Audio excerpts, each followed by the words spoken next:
ओम नमः शिवाय। शिव जी सदा सहाय। ओम नमः शिवाय। गुरु जी सदा सहाय। रामेश्वर नामक ज्योतिर्लिंग के आविर्भाव तथा महात्म्य का वर्णन।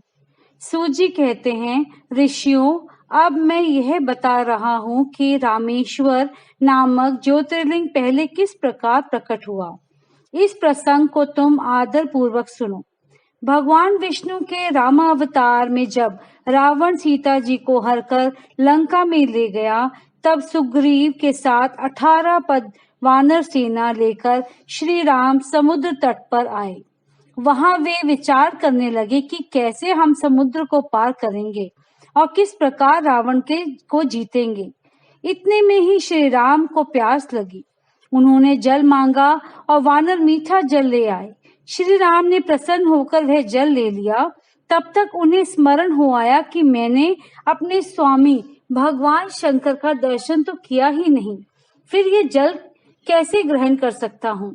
ऐसा कहकर उन्होंने उस जल को नहीं पिया। जल रख देने के पश्चात रघुनंदन ने पार्थिव पूजन किया। आवाहन आदि 16 उपचारों को प्रस्तुत करके विधि पूर्वक बड़े प्रेम से शंकर जी की अर्चना की।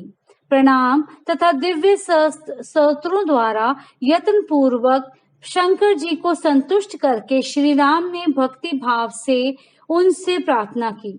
श्री राम बोले, उत्तम व्रत का पालन करने वाले मेरे स्वामी देव महेश्वर, आपको मेरी सहायता करनी चाहिए। आपके सहयोग के बिना मेरे कार्य की सिद्धि अत्यंत कठिन है। रावण भी आपका ही भक्त है, वह सबके लिए सर्वथा दुर्जय है, परंतु आपके दिए हुए वरदान से वह सदा दर्प में भरा रहता है। वह त्रिभुवन विजयी महावीर है। इधर मैं भी आपका दास हूँ, सर्वथा आपके अधीन रहने वाला हूँ।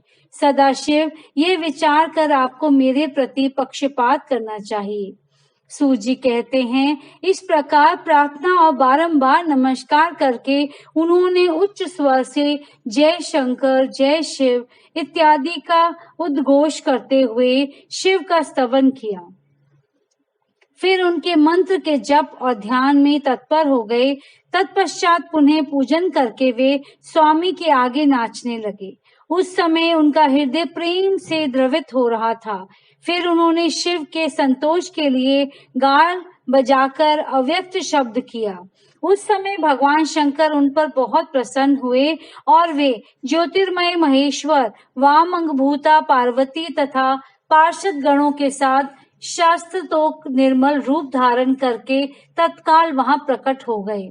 श्री राम की भक्ति से संतुष्ट चित्त होकर महेश्वर ने उनसे कहा, श्री राम, तुम्हारा कल्याण हो, वर मांगो। उस समय उनका रूप देखकर वहां उपस्थित हुए सब लोग पवित्र हो गए। शिव धर्म परायण श्री राम जी ने स्वयं उनका पूजन किया। फिर भांति भांति की स्तुति एवं प्रणाम करके उन्होंने भगवान शिव से लंका में रावण के साथ होने वाले युद्ध में अपने लिए विजय की प्रार्थना की। तब राम भक्ति से प्रसन्न हुए महेश्वर ने कहा, महाराज, तुम्हारी जय हो। भगवान शिव के दिए हुए विजय सूचक वर एवं युद्ध की आज्ञा को पाकर श्री राम ने नतमस्तक हो हाथ जोड़कर उनसे पुनः प्रार्थना की।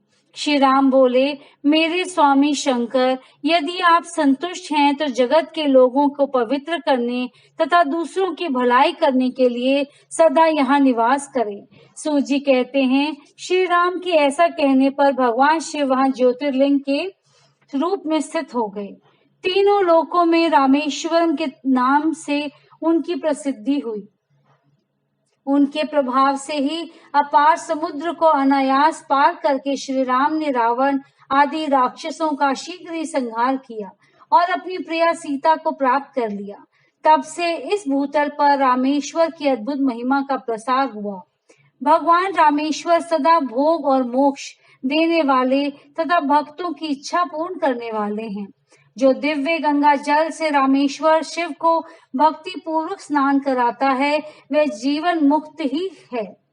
इस संसार में देव दुर्लभ समस्त भोगों का उपभोग करके अंत में उत्तम ज्ञान पाकर वे निश्चय ही कैवल्य मोक्ष को प्राप्त कर लेता है।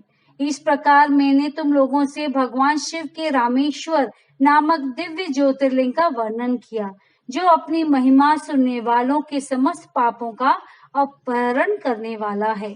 अध्याय 31 संपूर्ण।